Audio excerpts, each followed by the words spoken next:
इसी तरह नए नए वीडियो के लिए हमारे चैनल को सब्सक्राइब ज़रूर करें और इस वीडियो को ज़्यादा से ज़्यादा शेयर ज़रूर करें ताकि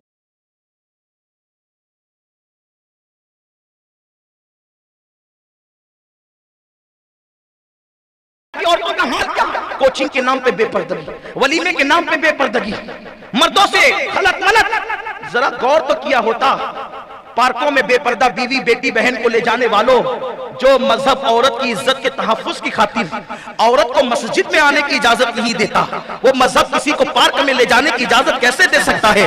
लोग कहते हैं मौलाना ये पुराने ख्यालात हैं, औरत को जो है पर्दे में रखना ये औरत पे जुल्म है, ये औरत पे ज्यादती है। हमने कहा क्या पर्दे में रखने का नाम जुल्म है? अगर पर्दे में रखने का नाम जुल्म है तो तूने औरत को तो बाहर किया, अपनी दौलत को क्यों बाहर नहीं करता? जरा ला करके जैसे औरत को तूने रोड पे मेज पर सजा कर रख दिया, बाजारों की जीनत बना दिया, पार्कों की जीनत बना दिया, कभी दौलत और जेवरात निकाल के उसको भी पार्कों में ला के रख दे, कभी उसको भी चौखट पे ला के रख दे, कभी उसको भी रोड पे ला के रख दे। कहेगा नहीं नहीं मौलाना वो तो बहुत कीमती चीज है। तो नादान, दौलत से ज्यादा कीमती अगर कोई इस्लाम के नजदीक चीज है तो उसको औरत कहते हैं। औरत अगर औरत बच्ची की शक्ल में पैदा हो तो माँ बाप के लिए जन्नत है, नेक औरत की शक्ल में हो तो शौहर के लिए जन्नत है, और जब माँ बन जाती है तो जन्नत उसके कदमों में सिमट कर आ जाती है। मेरे नबी फरमाते हैं अल जन्नतो कामिल महा, जन्नत तुम्हारी माँ के कदमों के नीचे।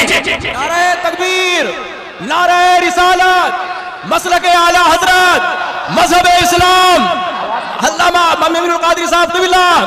नारे तकबीर, नारे रिसालत, इस्लाह मुआशरा कॉन्फ्रेंस। अब बताओ क्या जन्नत से कीमती कोई चीज है? और हमारे यहाँ बेटी की शक्ल में तो जन्नत, बीवी की शक्ल में तो जन्नत, माँ की शक्ल में तो जन्नत। तो जन्नत को रोड पे लेके घूमोगे? अरे अल्लाह ने भी जन्नत को बेपर्दा नहीं रखा बल्कि बहुत ऊपर उठा के रखा।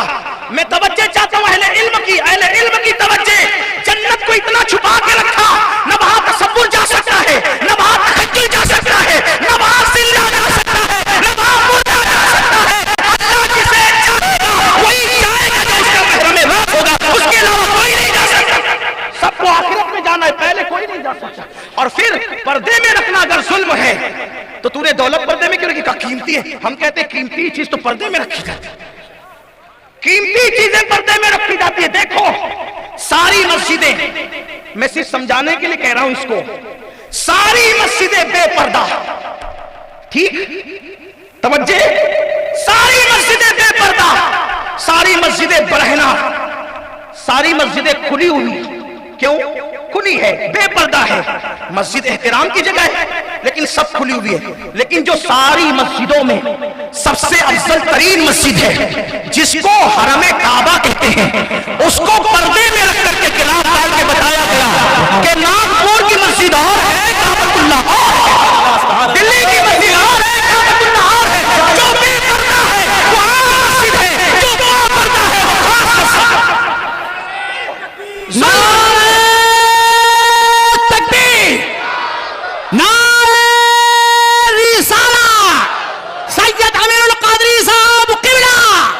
सुभान अल्लाह, सुभान अल्लाह। बहुत कुछ लोग इधर उधर बैठ करके कूदते थे, ये औरतों को पर्दे में रख कर रखे, इनको स्टॉप लगा दिया, इनको देखकर ऐसा लगता है कि जैसे कचरे का डब्बा है, जैसे कचरे का। कहा तो सारी औरतों को बेपर्दा करने चले थे, कुदरत ने कहा पर्दे के दुश्मनों अब हम मर्दों को भी पर्दे में कर देंगे।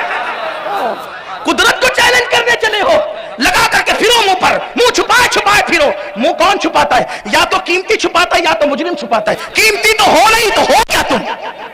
कीमती का मुंह तो कुदरत ने छुपाया, तो तुम कीमती तो हो नहीं। वो तुम कौन हो? वल्लाह हमारे यहाँ बेटी की बड़ी इज्जत है, तो मस्जिदें सब खुली हुई है, जो मस्जिद की सरदार है वो पर्दे में है, और बता दिया गया कि जो पर्दे में वो सबसे अफजल है। इसी तरह सारी कब्रें खुली पड़ी हुई है, बेपर्दा है, बेपर्दा है। सारी कब्रिस्तानों को जाके देखो, मगर गौसे पाक की कब्र पर्दे में, गरीब नवाज की कब्र पर्दे में, आला हजरत का मजार पर्दे में, मुफ्ती आजम का मजार पर्दे में, अहमद कबीर रिफाई का मजार पर्दे में, महबूब इलाही का मजार पर्दे में, गिलाफ डाल के पर्दा डाल दिया गया। अब किसी को वहां खड़े रह के नहीं करना पड़ता। ये वली की कब्र है, ये वली की कब्र है, ये सहाबी की कब्र है, ये नबी की कब्र है। जहां जहां सुन्नियों का इख्तियार था, अहलुल्लाह के मजार पे गिलाफ डाल के बता दिया जो कब्रें नंगी पड़ी है वो आम कब्रें हैं, जिसको पर्दे में रख दिया गया है वो खास कब्रें। नारे तकबीर, नारे ہم قبروں کو دیکھ کر فاتحہ پڑھتے ہیں. جس قبر پہ غلاف ہے شرابی کی نہیں ہوگی, جواری کی نہیں ہوگی, نہیں ہوگی کسی پاپی کی, کیونکہ اس پہ غلاف ہے, پردے میں ہے. بہت لمبی ہو سکتی ہے لیکن زیادہ لمبی نہیں کرتا, مختصر کرنا چاہتا ہوں. دنیا میں کروڑوں کتابیں چھپ چکی ہے, چھپ رہی ہے, ساری کتابیں ننگی پڑی ہوئی ہے, لیکن ایک کتاب ہے جو اللہ کی کتاب ہے, وہ جزدان میں رکھ کر بتائی جاتی ہے. جس کو کتابوں میں سب سے افضل سمجھا اس کو بھی پردے میں رکھا. اور ایک بات کہوں, مخلوق کو سب کو بے پردہ کر دیا, خالق پردے میں رہ کر بتا رہا ہے. بولو خالق پردے میں ہے کہ نہیں, جیسا کہ اس کی شان ہے. ارے حجابات اٹھانے کے لیے موسیٰ کہے تو بھی کہا جائے نہیں اٹھائیں گے, موسیٰ کے لیے بھی نہیں اٹھائیں گے. پردہ کتنا اہم ہے. وہ ایک ہی ہے جس کے لیے بے حجاب ہو جائیں گے, وہ ایک ہی ہے جس کے لیے بے نقاب ہو جائیں گے, وہ ایک ہی ہے جس کے لیے پردے اٹھا دیں گے. جیسا کہ اپنی شان ہے. وہ کہا وہ کون ہے, وہ کہا جو محبوب ہوتا ہے پھر اس سے پردہ نہیں ہوتا, اسے تو بلائیں گے بھی بے پردہ اور دیدار بھی کرائیں گے بے پردہ. تو مجھے دیکھ لے, میں تجھے دیکھ لوں, دیکھنے کا مزہ آج کی رات ہے. لیکن دیکھا کس نے, تو میرے امام نے کیا پردہ اس سے بھی اٹھا, رازوں سے پردہ اٹھا. کہتے وہی ہے اول, وہی ہے آخر, وہی ہے ظاہر, وہی ہے باطن. گیا کون, لوگ لڑ رہے ہیں, لوگ مناظرے کر رہے, کون گیا, کون گیا, کون گیا. تو عشق محبت, عشق و محبت کے امام نے مسئلہ حل کر دیا, کون گیا. کہ وہی ہے اول, وہی ہے آخر, وہی ہے ظاہر, وہی ہے باطن. اسی کے جلوے, اسی سے ملنے, اسی سے اس کی طرف گئے, اسی سے, اسی کے جلوے, اسی کے جلوے, اسی سے ملنے, اسی سے اس کی طرف گئے. تو عرض یہ کر رہا تھا, عورتوں کو پردے میں رکھنا ظلم نہیں ہے.